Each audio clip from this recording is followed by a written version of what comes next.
ನಮಸ್ಕಾರ ಸ್ನೇಹಿತರೆ, ನಾನಿವತ್ತು ಮತ್ತೊಂದು ಅದ್ಭುತವಾದಂಥ ಸಂಚಿಕೆಯೊಂದಿಗೆ ತಮ್ಮ ಜೊತೆಗೆ ಹಾಜರಾಗಿದ್ದೇನೆ.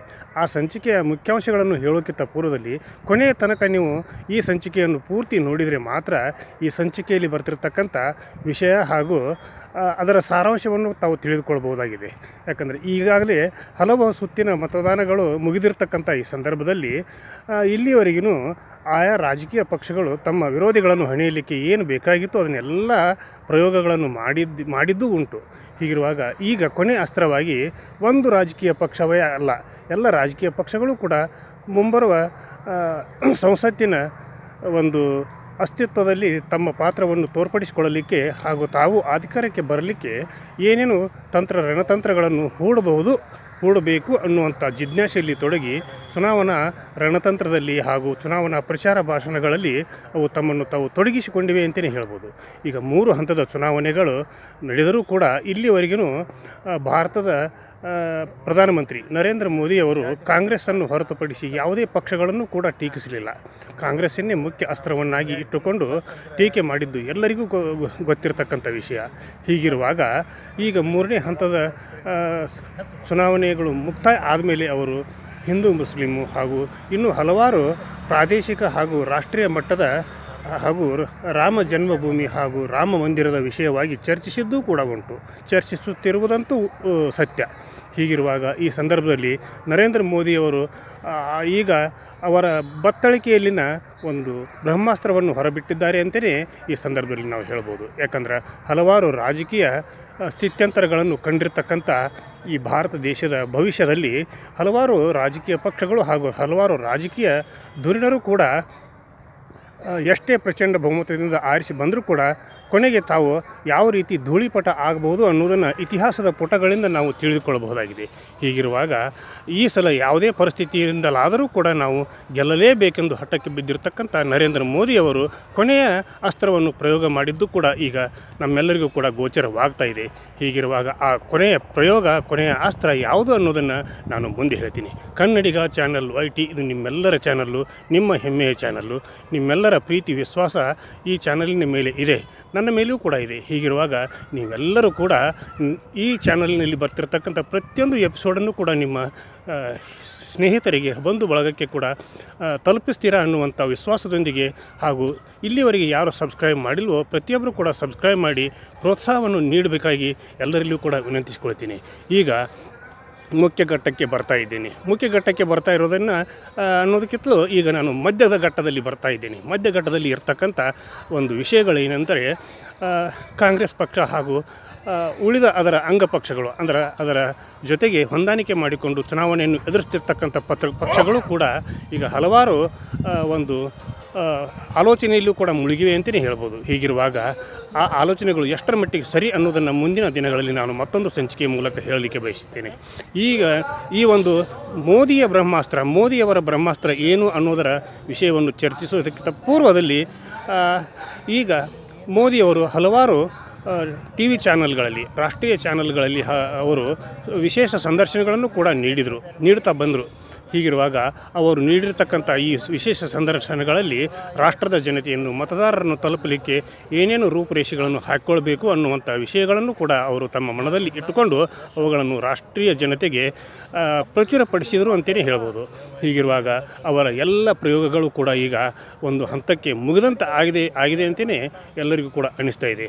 ಯಾಕಂದರೆ ಹಲವಾರು ಈಗ ಕಳೆದ 10 ವರ್ಷಗಳ ಹಿಂದಿನ ಮಾತನ್ನೇ ಆಗಲಿ, ಈಗ ಕಳೆದ ಚುನಾವಣೆಯಲ್ಲಿ ಅವರು ಪ್ರಚಾರ ಮಾಡಿರ್ತಕ್ಕಂಥ ಸಮಯದಲ್ಲೇ ಆಗಿರಲಿ, ಅವರನ್ನು ನೋಡಲಿಕ್ಕೆ ಅವರು ಲೈವ್ನಲ್ಲಿ ಬಂದರೆ ಅವರನ್ನು ವೀಕ್ಷಣೆ ಮಾಡಲಿಕ್ಕೆ 60ರಿಂದ 70 ಲಕ್ಷ ಜನಸಂಖ್ಯೆ ಸೇರ್ತಿದ್ರು ಅನ್ನುವಂಥ ಭಾವನೆಗಳು ಕೂಡ ಇವೆ.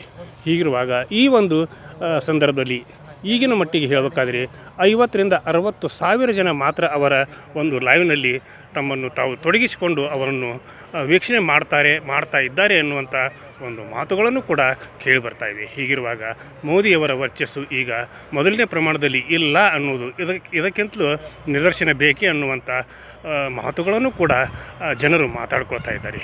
ಹೀಗಿರುವಾಗ ಚುನಾವಣಾ ಘೋಷಣೆಯಲ್ಲಿ ಅವರು ಏನೇ ಮಾಡಲಿ, ಬೇರೆ ಪಕ್ಷಗಳು ಏನೇ ಮಾತಾಡಲಿ ಅವು ಮುಖ್ಯ ಅಲ್ಲ.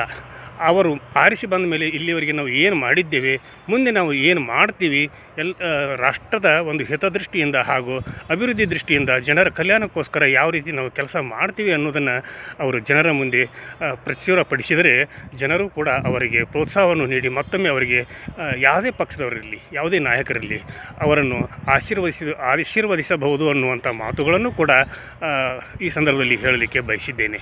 ಜೊತೆಗೆ ಇನ್ನೂ ಹಲವಾರು ಪಕ್ಷಗಳು ಕೆಲವೊಂದು NDA ಒಕ್ಕೂಟದ ಜೊತೆಗೆ ಇರೋದು ಅಷ್ಟು ಸತ್ಯ, ಇನ್ನೊಂದು ಇಂಡಿಯಾ ಒಕ್ಕೂಟದ ಜೊತೆಗೂ ಕೂಡ ಇರುವುದು ಅಷ್ಟೇ ಸತ್ಯ.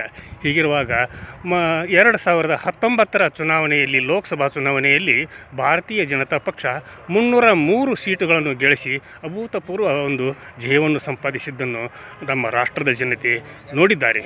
ಹೀಗಿರುವಾಗ ಈಗ ನಡೆದಿರ್ತಕ್ಕಂಥ ಚುನಾವಣೆಯಲ್ಲಿ 2024 ಲೋಕಸಭಾ ಚುನಾವಣೆಯಲ್ಲಿ ಇದು ಹಲವಾರು ಸಮೀಕ್ಷೆಗಳ ಪ್ರಕಾರ, ಹಲವಾರು ಒಂದು ಚುನಾವಣಾ ಚಾಣಕ್ಯರ ಪ್ರಕಾರ ಕಳೆದ ಸಲ ಭಾರತೀಯ ಜನತಾ ಪಕ್ಷ ಗಳಿಸಿದಕ್ಕಿಂತ ಸೀಟುಗಳಕ್ಕಿಂತ ಈ ಸಲ 101 ಸೀಟುಗಳನ್ನು ಕಳೆದುಕೊಳ್ಳಲಿದೆ ಅನ್ನುವಂಥ ದಟ್ಟವಾದ ವಾತಾವರಣ, ದಟ್ಟವಾದ ಮಾತುಗಳು ಕೂಡ ದೇಶದಲ್ಲಿ ಕೇಳಿಬರ್ತಾ ಇವೆ.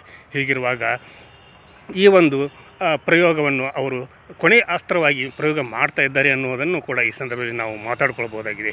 ಯಾಕಂದರೆ ಅಮಿತ್ ಶಾರೇ ಆಗಿರಲಿ ಅಥವಾ ರಾಷ್ಟ್ರೀಯ ಭಾರತೀಯ ಜನತಾ ಪಕ್ಷದ ಅಧ್ಯಕ್ಷರಾಗಿರ್ತಕ್ಕಂಥ JP ನಡ್ಡಾರೇ ಆಗಿರಲಿ, ಮೋದಿಯವರೇ ಆಗಿರಲಿ, ಈಗ ಆ ಬ್ರಹ್ಮಾಸ್ತ್ರವನ್ನು ಬಿಟ್ಟಿಲ್ಲ. ಅವರು ಈಗ ಪ್ರಸ್ತುತವಾಗಿ ತಾವು ತೋರ್ಪಡಿಸಿಕೊಳ್ಳಲಿಕ್ಕೆ ಹಾಗೂ ಜನರ ಮುಂದೆ ಯಾವ ರೀತಿ ನಾವು ನಮ್ಮ ಪಕ್ಷ ಅಧಿಕಾರಕ್ಕೆ ಬರಬೇಕು ಅನ್ನುವಂಥ ಒಂದು ವಸ್ತುಸ್ಥಿತಿಯನ್ನು ಹಾಗೂ ಜನರ ಭಾವನೆಗಳನ್ನು ತಮ್ಮತ್ತ ಸೆಳೆಯಲಿಕ್ಕೆ, ಜನರ ಭಾವನೆಗಳನ್ನು ಮತಗಳಾಗಿ ಪರಿವರ್ತನೆ ಮಾಡಿಕೊಳ್ಳಲಿಕ್ಕೆ ಕೊನೆಯ ಬ್ರಹ್ಮಾಸ್ತ್ರವಾಗಿ ಒಬ್ಬ ವ್ಯಕ್ತಿಯನ್ನು ಕೂಡ ಅವರು ಗುರುತಿಸಿಕೊಂಡಿದ್ದಾರೆ. ಆ ವ್ಯಕ್ತಿಯ ಬಗ್ಗೆಯೂ ಕೂಡ ನಾವು ಮಾತಾಡೋಣ. ಈಗ ಕಳೆದ 2.5 ದಶಕಗಳಿಂದ ನಾವು ಆ ವ್ಯಕ್ತಿಯ ಚಾಣಕ್ಯ ಅಂದ್ರೆ ಚುನಾವಣಾ ರಣತಂತ್ರದಲ್ಲಿ ಚಾಣಕ್ಯನಾಗಿ ಮೆರೆತಿರ್ತಕ್ಕಂಥ ಹಾಗೂ ಅಷ್ಟೇ ಜನಪ್ರಿಯ ಆಗಿರ್ತಕ್ಕಂಥ ಒಬ್ಬ ವ್ಯಕ್ತಿಯೂ ಕೂಡ ಈಗ ಮತ್ತೆ TV ಚಾನಲ್ಗಳಲ್ಲಿ ಸಂದರ್ಶನಗಳನ್ನು ನೀಡಲಿಕ್ಕೆ ಪ್ರಾರಂಭ ಮಾಡಿದ್ದಾರೆ. ಯಾಕಂದರೆ ಅಳೆದು ತೂಗಿ ಮೋದಿಯವರು ಈ ಒಂದು ವ್ಯಕ್ತಿಯನ್ನು ಈ ಒಂದು ಕಾರ್ಯಕ್ಕೆ ಹಚ್ಚಿದ್ದಾರೆ ಅನ್ನುವಂಥ ಮಾತುಗಳನ್ನು ಕೂಡ ರಾಜಕೀಯ ವಿಶ್ಲೇಷಕರು ಹಾಗೂ ರಾಜಕೀಯ ಪಂಡಿತರು ಮಾತಾಡ್ಕೊಳ್ಳೋದು ಕೂಡ ಅಷ್ಟೇ ಸತ್ಯ. ಹೀಗಿರುವಾಗ ಈಗ ಗೋಧಿ ಮೀಡಿಯಾಗಳನ್ನು ಈಗ ಜನರು ಒಪ್ತಾ ಇಲ್ಲ. ಅವರು ಕೇವಲ ಒಂದು ಪಕ್ಷದ ಭಜನೆಯನ್ನೇ ಮಾಡ್ತಾ ಉಳಿದವರ ಒಂದು ತೇಜೋವಧಿಗಾಗಿ ತಮ್ಮನ್ನು ತೊಡಗಿಸಿಕೊಂಡಿದ್ದಾವೆ ಅಂತಲೇ ಹೇಳ್ಬೋದು. ಹೀಗಿರುವಾಗ ಅಲ್ಲಲ್ಲಿ ಅಂದರೆ ಹಲವಾರು ಯೂಟ್ಯೂಬ್ಗಳಲ್ಲಿ ಯೂಟ್ಯೂಬರ್ಗಳು ಮಾತಾಡ್ತಿರ್ತಕ್ಕಂಥ ವಸ್ತುನಿಷ್ಠ ವರದಿಗಳನ್ನು ಜನರು ನೋಡ್ತಾ ಇದ್ದಾರೆ. ಸೋಷಿಯಲ್ ಮೀಡಿಯಾಗಳ ಜೊತೆಗೆ ಜನರು ತಮ್ಮನ್ನು ತಾವು ತೊಡಗಿಸಿಕೊಂಡಿದ್ದಾರೆ. ಹೀಗಿರುವಾಗ ಯೂಟ್ಯೂಬರ್ಗಳಿಗೂ ಏನಾದರೂ ಒಂದು ಅಚಾತುರ್ಯದ ಮಾತುಗಳನ್ನು ಆಡಿದರೆ ಅವರಿಗೆ ಅಲ್ಲೇ ಚೀತು ಅಂತ ಉಗುಳುವಂಥ ಸನ್ನಿವೇಶಗಳು ಕೂಡ ನಡೀತಾ ಇರೋದು ಕೂಡ ನಾವು ನೋಡ್ತಾ ಇದ್ದೇವೆ. ಹೀಗಿರುವಾಗ ಯೂಟ್ಯೂಬ್ಗಳನ್ನು ನೋಡಲು ಜನರು ಈಗ ಮುಗಿಬಿದ್ದಿದ್ದಾರೆ ಅಂತಲೇ ಹೇಳಬಹುದು.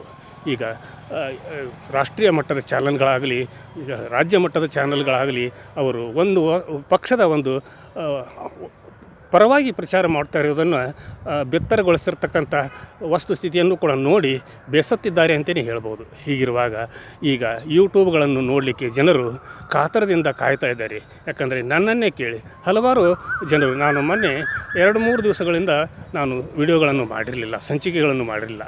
ಆಗ ಹಲವಾರು ಜನ ನನಗೆ ಫೋನ್ ಮಾಡಿ ಯಾಕೆ ನಿಮ್ಮ ಸಂಚಿಕೆಗಳು ಬರ್ತಾ ಇಲ್ಲ ಅನ್ನುವಂಥ ಒಂದು ಪ್ರಶ್ನೆಯನ್ನು ಕೂಡ ಹಾಕಿದರು. ಅದನ್ನು ಕೂಡ ಈ ಸಂದರ್ಭದಲ್ಲಿ ನಾನು ಹೇಳಲಿಕ್ಕೆ ಬಯಸಿದ್ದೀನಿ. ಹೀಗಿರುವಾಗ ಹಲವಾರು ಜನರು ಯೂಟ್ಯೂಬ್ಗಳನ್ನು ನೆಚ್ಚಿದ್ದಾರೆ ಮತ್ತು ಅಲ್ಲಿ ಬರ್ತಿರ್ತಕ್ಕಂಥ ಸುದ್ದಿಗಳು ಕೂಡ ಪಾರದರ್ಶಕವಾಗಿರ್ತವೆ, ಸತ್ಯವಾಗಿರ್ತವೆ ಎನ್ನುವ ಘಟನೆಗಳನ್ನು ಕೂಡ ನಂಬಿದ್ದಾರೆ. ಹೀಗಿರುವಾಗ ಯೂಟ್ಯೂಬ್ಗಳನ್ನು ಕೂಡ ಈ ಸಂದರ್ಭದಲ್ಲಿ ನಾವು ಅಲ್ಲಗಳೆಯುವಂತಿಲ್ಲ. ಯಾಕಂದರೆ ಯಾವುದೇ ರಾಜಕೀಯ ವಿಶ್ಲೇಷಕರಿಗೂ ಕೂಡ ಯೂಟ್ಯೂಬಿನಲ್ಲಿ ಬರ್ತಿರ್ತಕ್ಕಂಥ ಹಲವಾರು ಯೂಟ್ಯೂಬರ್ಗಳು ರಾಜಕೀಯ ವಿಶ್ಲೇಷಕರಿಗಿಂತ ಕಡಿಮೆ ಇಲ್ಲ. ಅವರು ಕೂಡ ರಾಜಕೀಯ ವಿಶ್ಲೇಷಣೆಗಳನ್ನು ಸರಿಯಾದ ನಿಟ್ಟಿನಲ್ಲಿ ಮಾಡ್ತಾರೆ ಅನ್ನುವಂಥ ವಸ್ತುಸ್ಥಿತಿಯನ್ನು ಕೂಡ ಈ ಸಂದರ್ಭದಲ್ಲಿ ನಾವು ಈ ಒಂದು ಚುನಾವಣೆಯಲ್ಲಿ ನೋಡ್ತಾ ಇದ್ದೇವೆ. ಹೀಗಿರುವಾಗ ಈ ಒಂದು ಮೋದಿಯವರ ಕೊನೆಯ ಬ್ರಹ್ಮಾಸ್ತ್ರ ಅಂತಲೇ ಈ ಸಂದರ್ಭದಲ್ಲಿ ನಾನು ನನ್ನ ಮುಖ್ಯ ಘಟ್ಟಕ್ಕೆ ಬರ್ತಾ ಇದ್ದೇನೆ. ಈ ಮುಖ್ಯ ಘಟ್ಟಕ್ಕೆ ಬರಲಿಕ್ಕೆ ಮುಖ್ಯ ಕಾರಣ ಅಂತಂದರೆ ಮೋದಿಯವರು ಹಲವಾರು ದಿನಗಳಿಂದ ಲೋಕಸಭಾ ಚುನಾವಣೆಯಲ್ಲಿ ತಮ್ಮನ್ನು ತಾವು ತೊಡಗಿಸಿಕೊಂಡು ದೇಶದ ಉದ್ದಗಲಕ್ಕೂ ಕೂಡ ತಮ್ಮನ್ನು ತಾವು ತೊಡಗಿಸಿಕೊಂಡು ಪ್ರಚಾರ ಕಾರ್ಯದಲ್ಲಿ ನಿರತರಾಗಿದ್ದಾರೆ. ಹೀಗಿರುವಾಗ ಇಲ್ಲಿಯವರೆಗೆ ಬಂದಿರತಕ್ಕಂಥ ಚುನಾವಣಾ ಉತ್ತರ ವರದಿಗಳ ಪ್ರಕಾರ ಭಾರತೀಯ ಜನತಾ ಪಕ್ಷ ಈ ಸಲ ಹೋದ ಸಲ ಗಳಿಸಿದ್ದಕ್ಕಂಥ 101 ಸೀಟುಗಳನ್ನು ಕಡಿಮೆ ಗಳಿಸ್ಬೋದು. ಹಾಗೂ ಅವರ ಎಲ್ಲ 27 ಒಂದು ಸ್ನೇಹಿತ ಪಕ್ಷಗಳ ಒಟ್ಟು ಸೀಟುಗಳು 270ಕ್ಕಿಂತ ಕಡಿಮೆ ಬರ್ಬೋದು ಅನ್ನುವಂಥ ವಾತಾವರಣವೂ ಕೂಡ ಇದೆ. ಹೀಗಿರುವಾಗ ಪ್ರಶಾಂತ್ ಕಿಶೋರ್ ಅವರು ಹೇಳ್ತಾರೆ 303 ಸೀಟುಗಳನ್ನು ಬರಬಹುದು, 375 ಸೀಟುಗಳು ಬರೋದಿಲ್ಲ. ಅವನ್ನು ರಾಜಕೀಯ ಒಂದು ವಲಯದಲ್ಲಿ ತಮ್ಮ ಮತದಾರರಿಗೆ ತೇಜೋಹಾರಿಯಾಗಿ ಮಾಡಲಿಕ್ಕೆ ಆ ಒಂದು ಅಂಕಿಅಂಶಗಳನ್ನು ಹೊರಬಿಟ್ಟಿದ್ದಾರೆ ವಿನಃ ಅದು ಅಷ್ಟೊಂದು ವಾಸ್ತವ ಅಲ್ಲ ಅನ್ನುವಂಥ ಮಾತುಗಳನ್ನು ಕೂಡ ಹೇಳ್ತಾ ಇದ್ದಾರೆ. ಹೀಗಿರುವಾಗ 201 ಸೀಟುಗಳು ಬರ್ಬೋದು. ಹಾಗೂ ಅವರ ಎಲ್ಲ ಮಿತ್ರ ಪಕ್ಷಗಳ ಒಂದು ಸಹಯೋಗದೊಂದಿಗೆ 220 ಸೀಟುಗಳು ಬರ್ಬೋದು ಅನ್ನೋಂಥ ವಾತಾವರಣ ನಿಚ್ಚಳವಾಗಿರುವಾಗ ಪ್ರಶಾಂತ್ ಕಿಶೋರ್ ಅವರು ಮಾಡ್ತಿರ್ತಕ್ಕಂಥ ಈ ಸಂದರ್ಶನಗಳು ಜನರ ಒಂದು ಮತಗಳನ್ನು ಪರಿವರ್ತನೆ ಮಾಡಿ ಮತ್ತೆ ಭಾರತೀಯ ಜನತಾ ಪಕ್ಷ ಹಾಗೂ ಅದರ ಮಿತ್ರ ಪಕ್ಷಗಳಿಗೆ ಕೊಡಿಸಲಿಕ್ಕೆ ಮಾಡ್ತಿರ್ತಕ್ಕಂಥ ಒಂದು ಚುನಾವಣಾ ಚಾಣಕ್ಯನ ಒಂದು ತಂತ್ರಗಾರಿಕೆ ಅಂತೇಳಿ ಈ ಸಂದರ್ಭದಲ್ಲಿ ನಾವು ತಿಳಿದುಕೊಳ್ಬಹುದಾಗಿದೆ. ಹೀಗಿರುವಾಗ ಯಾರೇ ಹಾರಿಸಿ ಬರಲಿ, ಏನೇ ಮಾಡಲಿ, ಎಂಥವರೇ ಬರಲಿ, ಅವರು ರಾಜ್ಯದ ಹಾಗೂ ರಾಷ್ಟ್ರದ ಹಿತಾಸಕ್ತಿಗಳನ್ನು ಗಮನದಲ್ಲಿ ಇಟ್ಕೊಂಡು ರಾಷ್ಟ್ರದ ಜನತೆಯ ಕಲ್ಯಾಣಕ್ಕೋಸ್ಕರ ಅಭಿವೃದ್ಧಿಗಳ ಪರವಾಗಿ ಅವರು ತಮ್ಮನ್ನು ತಾವು ತೊಡಗಿಸಿಕೊಂಡು ಮುಂಬರುವ ದಿನಗಳಲ್ಲಿ ರಾಜಕೀಯವನ್ನು ಮಾಡಿರಿ, ಬ್ಯಾಡನ್ನಂಗಿಲ್ಲ. ಆದರೂ ರಾಷ್ಟ್ರದ ಹಿತರಕ್ಷಣೆಯನ್ನು ಮಾಡಲಿಕ್ಕೆ ಪ್ರತಿಯೊಬ್ಬರು ಕೂಡ ಕಂಕಣಬದ್ಧರಾಗಿರ್ತೀರಾ ಅನ್ನುವಂಥ ಸಂದೇಶದೊಂದಿಗೆ ಇವತ್ತಿನ ಸಂಚಿಕೆಯನ್ನು ಮುಗಿಸಿ ನಾಳಿನ ಸಂಚಿಕೆಯೊಂದಿಗೆ ತಮ್ಮ ಜೊತೆಗೆ ಹಾಜರಾಗ್ತೀನಿ. ಅಲ್ಲಿವರೆಗೂ ನನ್ನ ನಮಸ್ಕಾರ.